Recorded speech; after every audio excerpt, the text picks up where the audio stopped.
Sarah Bennett hadn't planned on making history that Tuesday morning.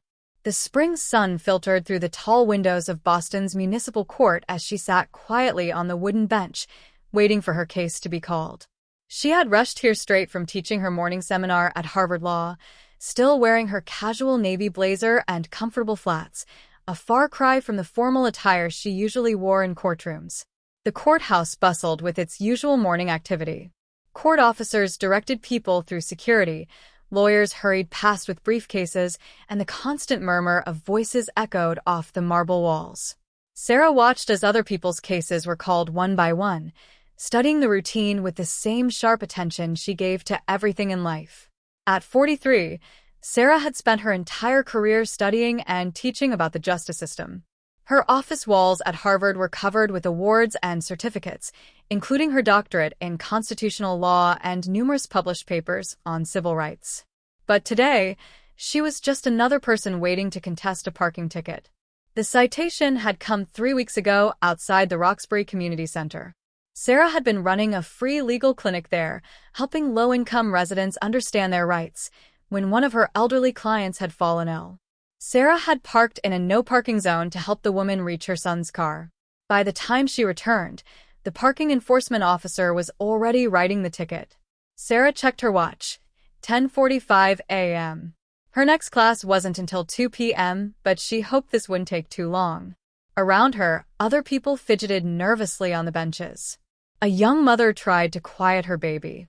An elderly man in a worn suit kept checking his paperwork with shaking hands. Sarah gave him a reassuring smile. The bailiff's voice suddenly cut through the murmur. Docket number 247. Sarah Bennett. Sarah gathered her simple black handbag and the folder containing her documentation as she walked toward the front of the courtroom. She couldn't help but notice she was one of only 3 black people in the room. After 20 years in academia, she was used to being the only person of color in many spaces, but it never stopped being noticeable.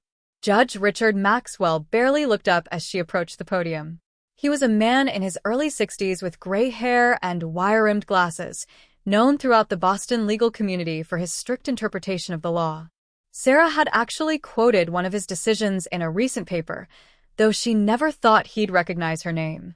"Miss Bennett," he said, still looking down at his papers. "You're contesting a parking violation from March 15th. Sarah noticed the miss immediately, not Ms. or ma'am, and certainly not doctor. But she had learned long ago to keep her voice steady and professional, no matter the circumstance. "Yes, Your Honor," she replied clearly. "I can explain the situation that led to the temporary parking violation." The judge finally looked up, his expression already showing signs of impatience. Sarah stood straight, her posture perfect from years of commanding lecture halls. She was about to speak when Judge Maxwell cut her off. "The citation clearly states you were parked in a no-parking zone for." He checked the paper. 23 minutes. "Do you deny this?" "No, Your Honor, but there were extenuating circumstances," Sarah replied, her voice calm. "I was conducting a legal clinic at the community center when one of my elderly clients—" "Miss Bennett," the judge interrupted again, his tone growing more condescending. "The sign clearly stated, no parking at any time. The law doesn't make exceptions for running late to appointments." Sarah felt her jaw tighten slightly, but her voice remained calm.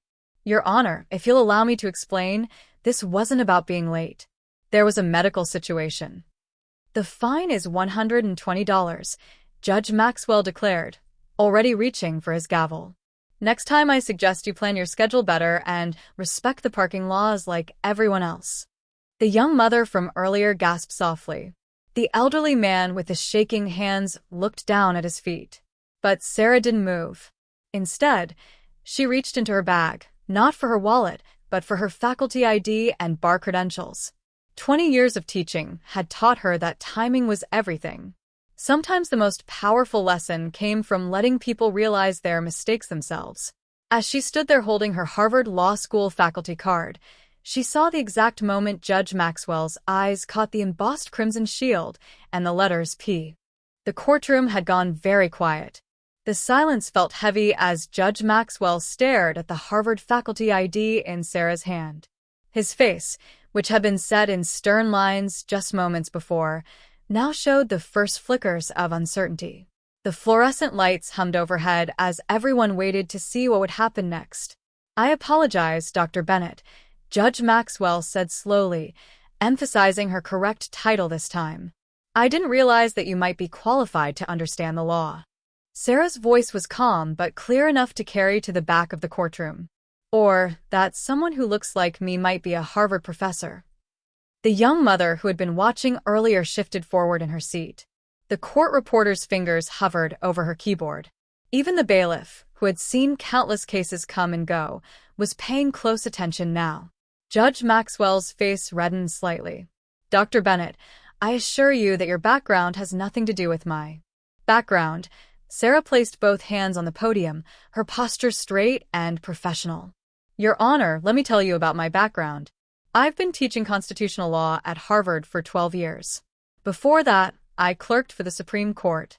The legal clinic I was running that day helps people who can't afford lawyers understand their basic rights." She paused, letting her words sink in. The elderly man with the shaking papers was now watching her with something like pride in his eyes. Two lawyers who had been waiting for their cases had stopped checking their phones and were listening intently. "But more importantly," Sarah continued, "I'd like to explain why I was parked in that no parking zone, if you'll allow me to finish." This time, Judge Maxwell nodded slowly, his earlier impatience replaced by careful attention. "Please proceed, Dr. Bennett." Mrs. Rodriguez, a 78-year-old grandmother, had just finished getting help with her tenant rights paperwork when she began having chest pains. Her son was already outside, but she couldn't walk the 2 blocks to where he was parked. "So, yes, I parked in a no-parking zone for 23 minutes while helping a possible heart attack victim reach her son's car." The courtroom remained silent, but now it was a different kind of silence, one filled with understanding rather than tension. Sarah opened her folder and pulled out a piece of paper. "I have here a note from the emergency room doctor who treated Mrs. Rodriguez that day. She did, in fact, have a minor heart attack. The doctor stated that getting her prompt medical attention was crucial." Judge Maxwell took the paper, reading it carefully. His hands trembled slightly as he set it down. The same man who had been so quick to dismiss her earlier now looked deeply uncomfortable. "Dr. Bennett," he said finally, "why didn't you mention this medical emergency at the start?" Sarah's reply was measured but firm. "I tried, Your Honor, 3 times. But you seemed more interested in making assumptions about me than listening to the facts of the case." Several people in the courtroom nodded quietly. A young law clerk in the back wrote something in his notebook. Judge Maxwell removed his glasses and rubbed his eyes, looking suddenly tired. "Dr. Bennett, I owe you an apology," he said, his voice different now, less authoritative, more human. "I made unfair assumptions and failed to give you the basic courtesy of presenting your case. The ticket is dismissed, of course." But Sarah didn't move to leave. Instead, she pulled another paper from her folder. "Thank you, Your Honor, but I'd like to present something else for the court's consideration." Judge Maxwell put his glasses back on, looking curious. "Go ahead." "This is data from a study recently completed on racial and gender bias in traffic court proceedings. Would you be interested in hearing some of the findings?" The judge looked at her for a long moment. The whole courtroom seemed to hold its breath. Finally, he nodded. "Yes, Dr. Bennett, I believe I would." Sarah glanced around the courtroom. Every face was turned toward her now, waiting. She had taught thousands of students over the years, but something told her this might be one of her most important lessons yet. She straightened her papers and began to speak. Sarah took a deep breath and began presenting her research findings to the now captivated courtroom. Her voice, trained from years of lecturing at Harvard, carried clearly through the space as she shared the startling statistics. "Over the past 5 years, Your Honor, Black and Hispanic defendants in traffic court were 3 times more likely to receive maximum fines compared to white defendants for the same violations. Women of color, in particular, were interrupted an average of 4 times more often during their testimony." Judge Maxwell's face grew more serious with each number she presented. The court reporter's fingers flew across her keyboard, recording every word. 2 more lawyers had slipped into the back of the courtroom, attracted by the unusual scene unfolding. In cases where defendants were addressed by hand, Sarah continued, white men were called Sir or Mr. 98% of the time. For black women with advanced degrees, correct titles were used only 27% of the time, even when their credentials were clearly listed in court documents. She paused, letting the numbers sink in. A law student in the gallery was frantically taking notes. The young mother who had been watching earlier wiped tears from her eyes, nodding in recognition of experiences she probably had herself. "These aren't just numbers, Your Honor," Sarah said softly. "These are real people, real experiences, real justice being delayed or denied because of unconscious bias, the same bias that led you to dismiss my explanation before even hearing it." Judge Maxwell removed his glasses again, but this time it wasn't from tiredness. His hands weren't quite steady as he placed them on the bench. "Dr. Bennett," he said, his voice rough with emotion, "how long have you been collecting this data?" 3 years, Sarah replied. "My team has observed over 2,000 traffic court sessions across 12 different jurisdictions. We documented patterns that reflect a larger systemic issue in our justice system." The elderly man who had been clutching his paperwork earlier raised his hand hesitantly. Judge Maxwell, in an unusual break from court protocol, nodded for him to speak.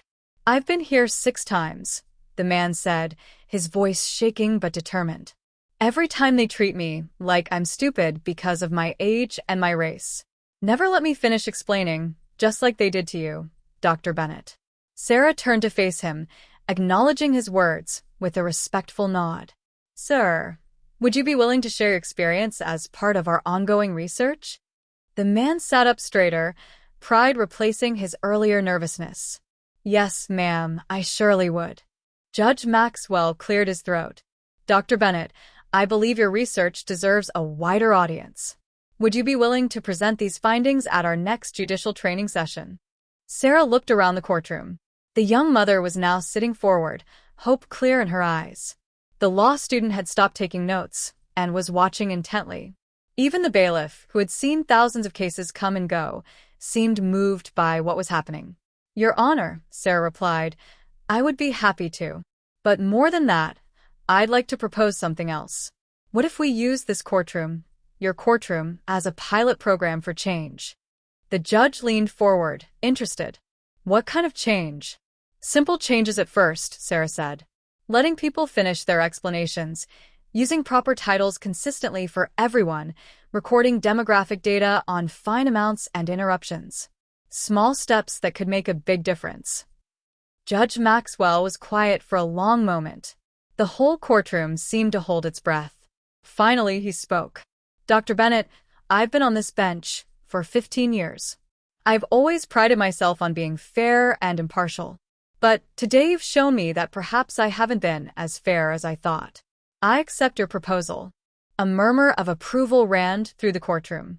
The court reporter smiled as she typed. The law student in the back had tears in his eyes. "Thank you, Your Honor," Sarah said. "When would you like to begin?" Judge Maxwell looked at his watch, then at the full courtroom, and made a decision. "Right now, Dr. Bennett. Right now." Sarah nodded, understanding the significance of this moment. What had started as a simple parking ticket was about to become something much more important. She reopened her folder, ready to help make real change in the small corner of the justice system. The next few hours in Judge Maxwell's courtroom would become something no one present would ever forget. Instead of moving on to the next case, the judge did something unprecedented. He turned his traffic court into an impromptu forum for justice reform. "If you're comfortable sharing," Judge Maxwell addressed the waiting room, "I'd like to hear from others who feel they've been treated unfairly in this court system." At first, there was hesitation. People looked at each other nervously, unsure if this was real. Sarah stood quietly beside the podium, her presence seeming to give others courage. Then, one by one, hands began to rise. The young mother who had been watching everything stood up first, holding her baby close. "My name is Maria Tez," she said, her voice gaining strength as she spoke. "Last month I was fined $200 for being 5 minutes late to court. My babysitter canceled, and I had to bring my son.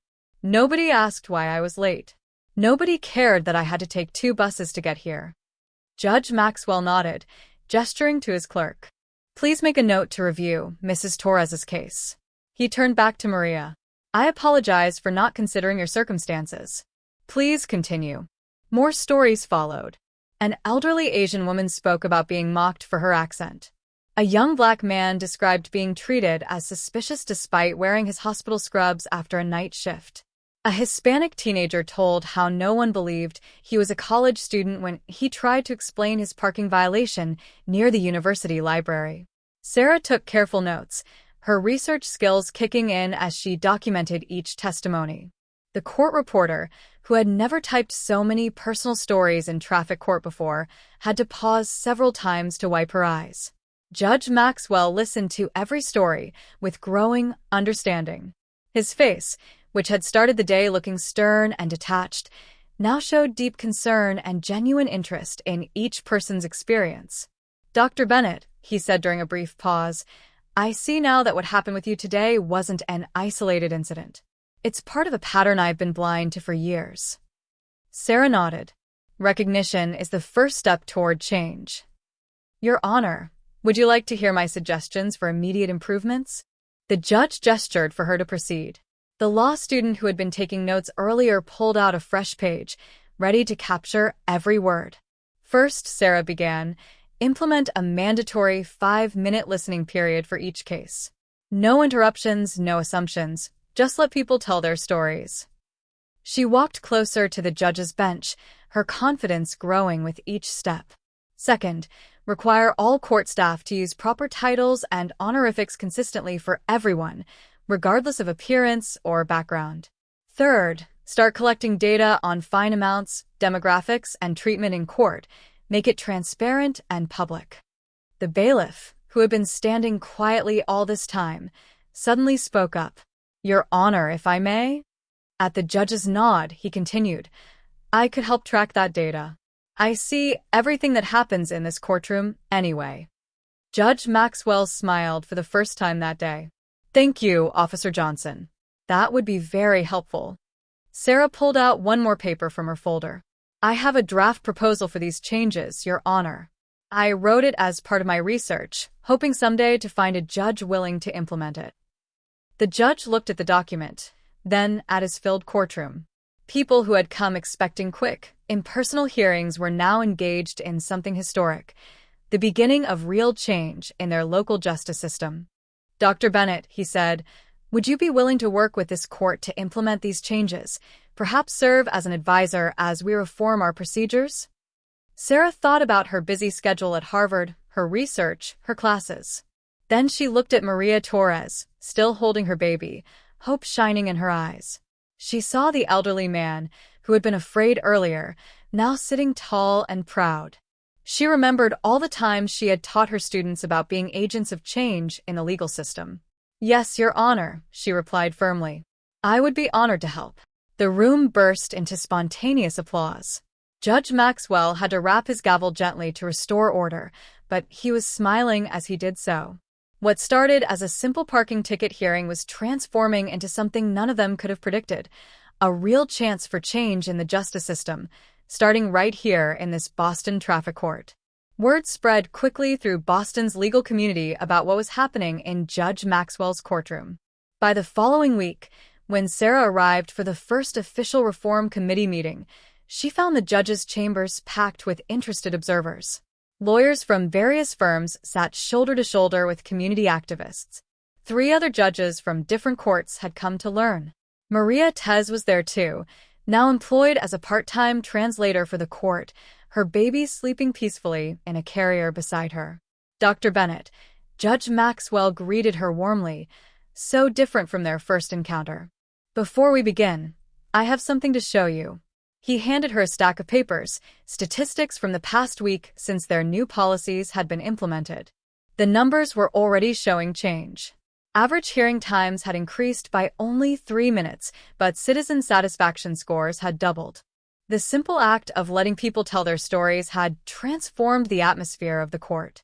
Sarah reviewed the data, noting how Officer Johnson had carefully tracked every interaction. This is impressive, she said, but we're just getting started. She pulled out her laptop and connected it to the room's projector.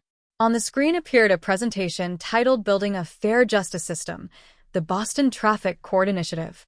First, Sarah began in her clear, confident voice, "I'd like to share what we've learned from just 1 week of changes." The room grew quiet as she showed them photographs. A young man in work clothes being addressed as Sir by court staff, an elderly woman taking her full 5 minutes to explain her situation in her native language, with Maria translating carefully, Judge Maxwell listening patiently to each case, his face showing genuine interest. "These small changes," Sarah explained, "have already affected how people view our justice system. Last week, a woman told me she left traffic court feeling heard for the first time in her life." The elderly man from the first day, now known to everyone as Mr. Washington, raised his hand. "I've been telling people in my neighborhood about the changes," he said proudly. Some of them had given up on ever being treated fairly in court. Now they're willing to try again. Judge Maxwell stood up, moving to stand beside Sarah. "What Dr. Bennett and all of you have helped us create here is more than just procedural changes. We're rebuilding trust between the court and the community." A reporter from the Boston Globe, who'd been quietly taking notes in the corner, raised her hand. "Judge Maxwell, would you say this experience has changed how you view your role as a judge?" The judge looked at Sarah for a moment, then back at the reporter. "Absolutely. Dr. Bennett showed me that true justice isn't just about applying the law. It's about seeing and hearing the people in front of us, really hearing them." Sarah watched as other judges in the room nodded in agreement. One of them, Judge Roberts from the district court, spoke up. "I'd like to implement these changes in my courtroom too. Could you help us set that up, Dr. Bennett?" Before Sarah could answer, more requests started coming in. The city council wanted her to present her findings. The police department asked about training sessions. A state senator in the back of the room was already talking about potential legislation. Maria Tez stood up, gently rocking her baby. "Dr. Bennett, would you be willing to do a workshop in Spanish? Many in my community want to understand their rights better." Sarah looked around the room at all these people eager for change. She remembered that morning in traffic court, how close everything had come to being just another case of bias and dismissal. Instead, it had become a catalyst for transformation. "Yes," she said firmly, "to all of it. But on one condition." Everyone leaned forward to hear her condition. Sarah smiled, gesturing to include the whole room. "This can't be about me or Judge Maxwell or any single person. This has to be about building a system that works for everyone. We need to hear from all voices, especially those that have been silenced for too long." The room erupted in applause. Judge Maxwell beamed with pride. Mr. Washington wiped away tears. Maria hugged her baby close. As Sarah looked at their faces, she knew this was just the beginning. What had started as a simple confrontation in traffic court was growing into something much bigger, a real movement for change in the justice system, starting right here in Boston. 3 months after the fateful day in traffic court, Sarah sat in her Harvard office, reviewing the latest data from what the media had dubbed the Boston Justice Initiative. The changes had spread far beyond that first courtroom, creating ripples throughout the entire legal system. On her desk lay the morning's Boston Globe, featuring a front-page story about their progress. The headline read, "From Traffic Court to Social Justice, How One Professor's Stand Changed Boston's Legal System." Next to it was a photograph of Sarah and Judge Maxwell speaking to a packed auditorium at the State House. Her phone buzzed with a text from Maria Torres. "Dr. Bennett, we just finished our 100 Spanish language rights workshop. The community center can barely hold all the people coming to learn." She smiled, remembering how Maria had grown from a nervous young mother in traffic court to a confident community leader. She now ran daily workshops, helping people understand their legal rights, with her little boy often playing quietly in the corner as she taught. A knock on her office door interrupted her thoughts. It was Mr. Washington, dressed in a neat suit and carrying a folder. At 72, he had become one of their most effective advocates, speaking at community meetings and sharing his experiences with young law students. "Dr. Bennett," he said, his eyes twinkling, "you won't believe what happened in Judge Roberts's court this morning." She gestured for him to sit down. Mr. Washington had been their official court observer for the past month, documenting how different judges implemented their new policies. A young white judge stopped proceedings to correct a lawyer who kept interrupting his black client. Mr. Washington reported proudly, "He learned from our training sessions about listening to every voice. That never would have happened 3 months ago." Sarah nodded, adding this to her growing collection of positive changes. Her computer pinged with an email. Judge Maxwell wanted to meet. The message was marked urgent. 20 minutes later, Sarah walked into the judge's chambers, now familiar territory after months of collaboration. But something was different today. Judge Maxwell wasn't alone. Standing with him was the Chief Justice of the Massachusetts Supreme Court. Dr. Bennett, the Chief Justice said warmly, "I've been following your work with great interest. What you and Judge Maxwell have started here in Boston, well, we think it's time to take it statewide." Sarah sat down carefully, her heart bracing. This was bigger than anything they'd imagined. "We want to implement your reforms across all Massachusetts courts," the Chief Justice continued. "Not just traffic court, every level of the justice system. And we want you to lead the training program." Judge Maxwell stepped forward, his face showing the same excitement she'd seen that first day when they decided to make changes. "Sarah, we've already got requests from other states too, New York, California, Illinois. They all want to know how we did this." Sarah thought about her classes at Harvard, her research, her packed schedule. As if reading her mind, the Chief Justice spoke again. "We talked to Harvard. They're offering you a special position. You'll teach one class on practical justice reform while leading this initiative. Full support. Full funding." Before Sarah could respond, her phone buzzed again. It was a photo from Maria. Today's workshop participants. Dozens of people holding up certificates of completion, their faces glowing with pride and newfound confidence. Softly said, "Remember those statistical reports you showed me that first day? Without bias in the courts, the Department of Justice wants to use them as a template for national reform." Sarah stood and walked over to the window, looking out at Boston. Somewhere out there, others were experiencing the same biases she had faced that day in traffic court. But now there was a chance to change that, not just in Boston, but nationwide. She turned back to face them. "When do we start?" The Chief Justice smiled. "How about right now?" As they began discussing the details, Sarah's phone lit up with another message. This one was from a young black law student who had witnessed that first day in traffic court. "Dr. Bennett, I decided to become a judge because of what I saw you do. Thank you for showing me it's possible to change the system from within." Sarah read the message twice, then looked up at the 2 judges waiting for her response. 3 months ago, she had walked into a traffic court expecting a routine hearing. Instead, she had started a revolution in justice, one that was only just beginning to grow. A year had passed since that transformative day in traffic court. Sarah stood at the podium in the grand hall of the Massachusetts State House, looking out at a sea of faces. The room was filled with judges, lawyers, community leaders, and citizens from across the country, all gathered for the first national conference on judicial reform. Behind her on stage stood an impressive group: Judge Maxwell, now head of the state judicial training program; Maria Torres, recently appointed as the Director of Community Outreach for the courts; Mr. Washington, whose documented observations had become a published training manual; and representatives from 30 different states interested in implementing what had become known as the Bennett Method. "A year ago," Sarah began, her voice steady and clear, "I walked into a traffic court expecting to pay a fine.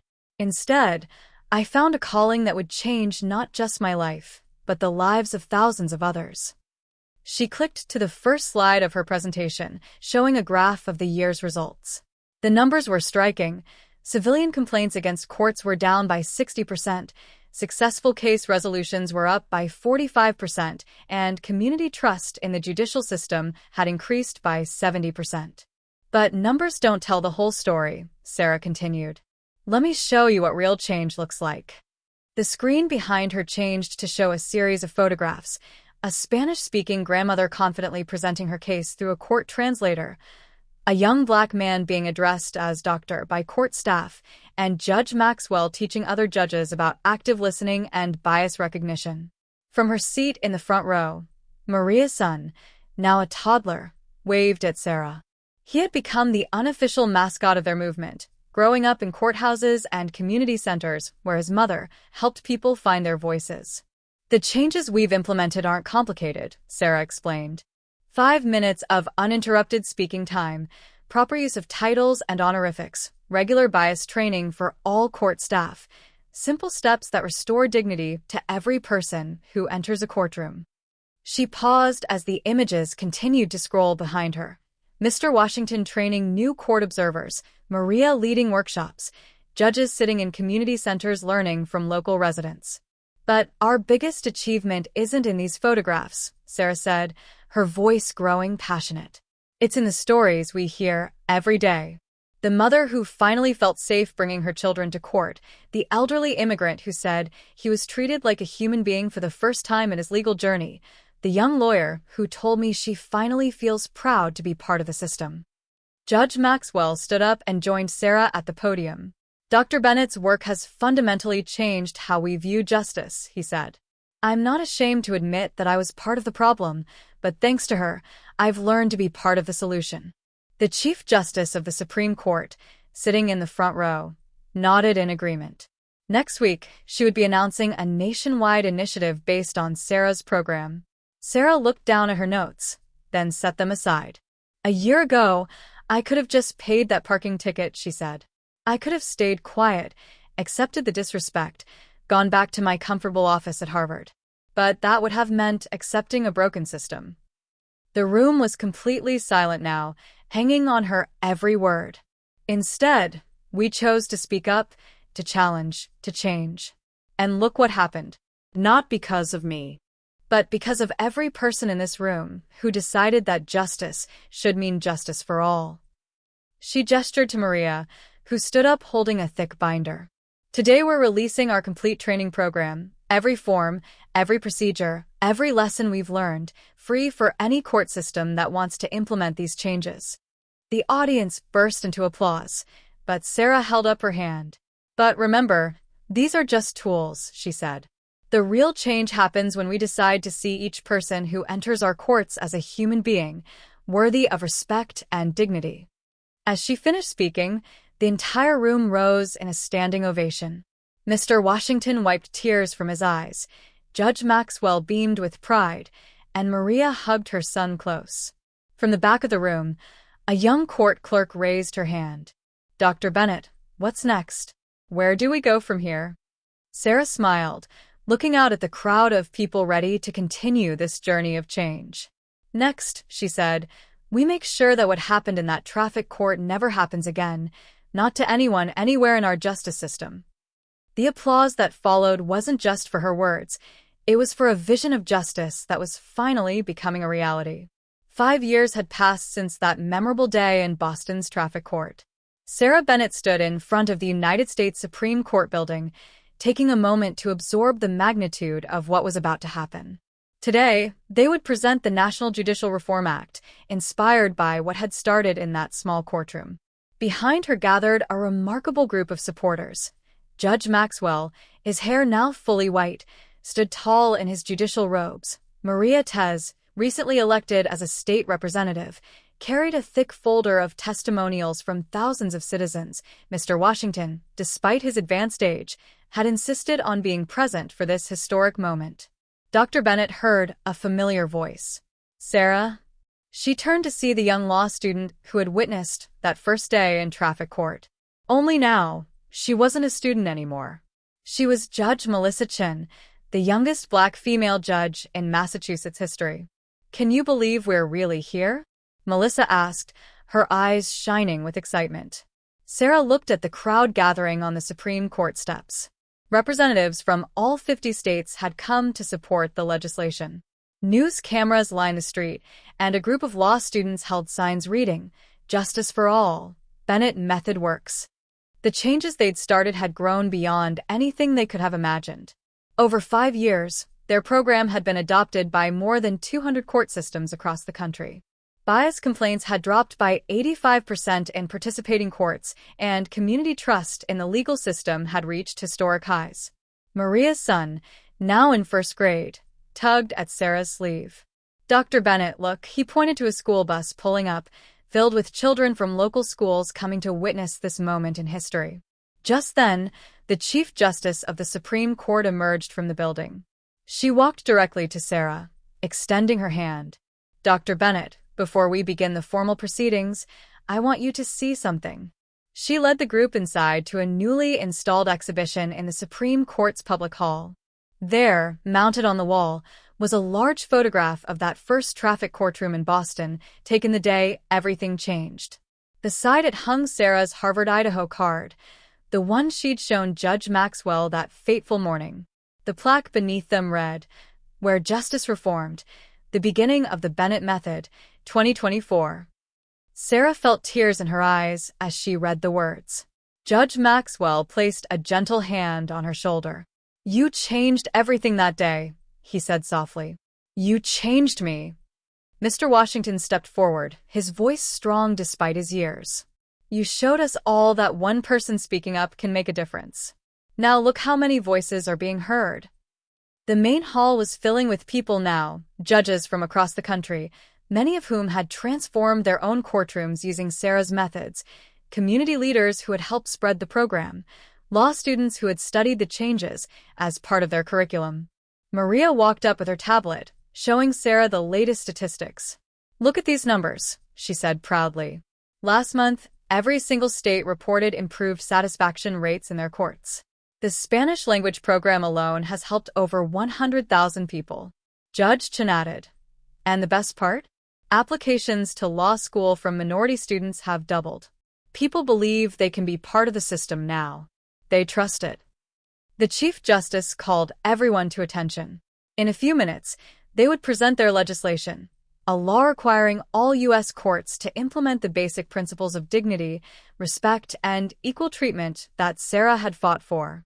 But before they began, Sarah gathered her original team close. "Remember where this started," she said quietly. "One parking ticket, one moment of standing up, one decision to speak instead of staying silent." Judge Maxwell nodded. "And now look where we are." Maria hugged her son. "Look where we're going." Mr. Washington smiled. "Look who we're bringing with us." As they walked into the Supreme Court chamber together, Sarah thought about all the people who would never know the disrespect she'd faced that day in traffic court. Future generations would take for granted the right to be heard, to be treated with dignity, to be seen as human beings first. The Chief Justice called the session to order. Sarah stood, ready to present their case for nationwide reform. But first, she looked back at her supporters, judges and citizens, students and seniors, people of all backgrounds, united in the cause of justice. This was her real legacy, not just changing the system, but changing hearts and minds, proving that justice could be both fair and compassionate, showing that every voice deserved to be heard. The highest court in the land was ready to listen, and Sarah Bennett was ready to speak.